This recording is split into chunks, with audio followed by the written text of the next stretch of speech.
धर्म और राष्ट्र सेवा में अग्रणी डॉक्टर अभिषेक वर्मा को मिला महंत नित्य गोपाल दास जी महाराज का स्नेहाशीष। वृंदावन राम जन्मभूमि न्यास तीर्थ क्षेत्र ट्रस्ट के अध्यक्ष और श्री कृष्ण जन्मभूमि के प्रमुख स्वामी नित्य गोपाल दास जी महाराज ने डॉक्टर अभिषेक वर्मा, शिवसेना, एनडीए गठबंधन एवं चुनाव के मुख्य राष्ट्रीय समन्वय को एक भावपूर्ण आशीर्वाद देते हुए कहा, वो योग पुरुष होवे जो समाज और देश का कल्याण करे, राजनीति में नई मिसाल कायम करे और सनातन संस्कृति को वैश्विक पटल पर प्रतिष्ठित करते हुए भारत को 2047 तक विकसित राष्ट्र बनाने के माननीय प्रधानमंत्री जी के संकल्प को साकार करें। श्री रामकृष्ण इंटरनेशनल के संस्थापक स्वामी महेंद्र दास गोपाल जी महाराज की उपस्थिति में आयोजित एक विशेष कार्यक्रम में प्रदान किया गया। इस पत्र में डॉक्टर वर्मा को सनातन योद्धा बताते हुए उनके सनातन धर्म, हिंदू समाज और राष्ट्र सेवा के प्रति समर्पण की प्रशंसा की गई है। पत्र में उनके कार्यों को प्रभु श्री राम की प्रेरणा से प्रेरित और आने वाली पीढ़ियों के लिए पथ प्रदर्शक बताया गया है। पत्र की शुरुआत में स्वामी नित्य गोपाल दास जी महाराज ने लिखा है कि पुत्रवत प्रिय डॉक्टर श्री अभिषेक वर्मा, मुख्य राष्ट्रीय समन्वयक, शिवसेना, एनडीए गठबंधन एवं चुनाव, प्रभु श्री रामचंद्र जी की असीम कृपा आप पर सदा बनी रहे। उन्होंने डॉक्टर वर्मा के निरंतर प्रयासों, साधना, समान कर्मनिष्ठा और सनातन धर्म के प्रति अदम्य समर्पण को देखकर हृदय गदगद होने की बात कही है।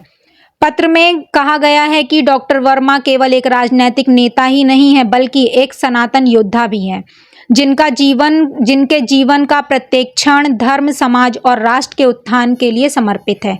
स्वामी जी ने डॉक्टर वर्मा के हिंदू समाज को संगठित करने, गौ माता की सेवा, संरक्षण, सुरक्षा और धर्म की जड़ों को सुदृढ़ करने के प्रयासों की सराहना की है।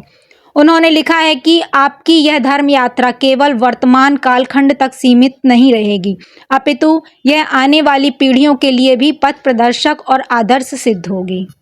पत्र में डॉक्टर वर्मा के संकल्पों की अखंडता, साहस की दृढ़ता और कर्म की पवित्रता को धर्म रक्षा और राष्ट्रोत्थान के महान अभियान में दीप स्तंभ की संज्ञा दी गई है। आशीर्वाद देते हुए स्वामी नित्य गोपाल दास जी ने कामना की है कि श्री रामलला डॉक्टर वर्मा जी को दीर्घायु, असीम बल, दिव्य बुद्धि एवं अनंत ऊर्जा प्रदान करें, ताकि वे धर्म, समाज और राष्ट्र की सेवा में सदा अग्रणी और विजयी रहें। पत्र पर हस्ताक्षर अंतर्राष्ट्रीय श्री रामकृष्ण इंटरनेशनल के मुख्य संरक्षक के रूप में किए गए हैं, जिसमें स्वामी नित्य गोपाल दास जी महाराज को राम जन्मभूमि तीर्थ क्षेत्र ट्रस्ट अयोध्या का अध्यक्ष और श्री कृष्ण जन्मभूमि का अध्यक्ष प्रमुख है। महाराज जी ने मुझे खुद सम्मानित किया है और आशीर्वचन पत्र दिया उन्होंने मुझे, जिसमें सनातन योद्धा उन्होंने मुझे ख्याति दी है, खिताब दिया है। और मैं अपने आप को बहुत गर्व से मैं कह सकता हूँ कि मेरे लिए मैं धन्य हूँ कि इस तरह की उपाधि मुझे दी, मेरे को इस काबिल समझा कि मैं उनकी नज़र में छोटा सा मैं आदमी, उनकी नज़र में इतने सीनियर, इतने बड़े संत हैं वो, कि मैं उनकी नज़र में कहाँ से वो दूरदृष्टि में ढूंढ के लाया और मुझे उन्होंने ढूंढ के पत्र दिया, सम्मान दिया। जिस तरीके से आपने कहा था कि सनातन बोर्ड की मांग की जा रही है, आप सरकार में शामिल हैं, क्या वजह है जो सनातन बोर्ड का गठन नहीं हो पा रहा है? इसमें सनातन बोर्ड के हमने अभी मांग करी है, ये मांग शुरू ही अभी हुई है जनवरी में। धीरे धीरे इसमें हम लोग सरकार से बात देखिए, एनडीए गठबंधन में सिर्फ अकेली हमारी पार्टी नहीं है, और भी पार्टीज हैं। कथावाचक देवकीनंदन महाराज हैं, उन्होंने, जी हाँ, उन्होंने करी थी और वो मेरे मित्र हैं। हमने उसमें जॉइंटली हमने बात करके करी थी और उसमें उन्होंने अपने अखाड़े से कुंभ के दौरान ये बात करी थी। और हमारे मित्र हैं सुनील शेट्टी जी, उन्होंने भी इस बात का समर्थन किया था और वो वीडियो भी चलाया गया था। ये बात सनातन बोर्ड की, हमने इस बात को अब आगे बढ़ाना शुरू किया है और हम चाहते हैं जैसे वक्फ बोर्ड है वैसे ही सनातन बोर्ड बना जाए और जो हिंदुस्तान के जितने टेम्पल हैं, जितने ट्रस्ट हैं, वो सनातन बोर्ड के अधीन आए।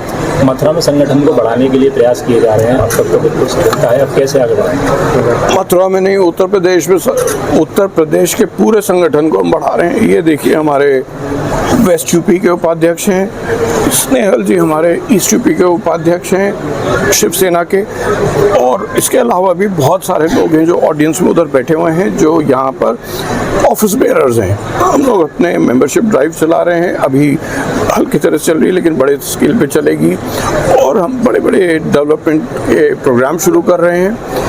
और यहाँ पर 27 की और पंचायती राज इलेक्शंस की 26 की तैयारी कर रहे हैं। जो कार्यकर्ताओं में जो जोश की कमी है उसको कैसे बढ़ाएंगे, और क्या आने वाले समय में यहाँ से कार्यकर्ताओं में देखिए ऐसा है कि हर कार्यकर्ता को और हर वोटर को रोजगार चाहिए। रोजगार की बात हम कर रहे हैं, और हम अपने महाराष्ट्र मॉडल को यहाँ पर लोगों को दिखा रहे हैं कि देखिए आप महाराष्ट्र में हम कई साल से पावर में हैं, कोई डायरेक्ट पावर में है, कभी अलायंस में है, लेकिन है तो आप हमारा मॉडल देखिए हमने किस हिसाब से महाराष्ट्र को पिछले 40-50 साल में चमका दिया है। उसी तरीके से हम उत्तर प्रदेश को भी चमकाएंगे। अगर हम एनडीए की सरकार में आते हैं तो हम अपने बीजेपी के सहयोग से, बीजेपी के और बाकी पार्टियों के सहयोग से हम उत्तर प्रदेश को भी चमकाएंगे। Thank you. कल की रिपोर्ट सामने आई है, हिंदुओं की संख्या कम है। जी हाँ, क्या कहेंगे? हिंदू बढ़ने चाहिए वहाँ पर, और कालकी धाम अभी वहाँ पर शिलान्यास हुआ है, मैं खुद करके आया हूँ शिलान्यास 18 जून को। तो अब धीरे धीरे वो पर्यटन स्थल भी बनेगा, धार्मिक स्थल तो बन ही चुका है, पर्यटन स्थल भी बनेगा, वहाँ होटल्स खुलेंगे, और बाकी हिंदू जो वहाँ से पलायन हुआ था वो सारे या तो वापस जाएंगे और नए वहाँ पर आएंगे। थोड़े 1-2 साल में जनसंख्या वापस ठीक हो जाएगी।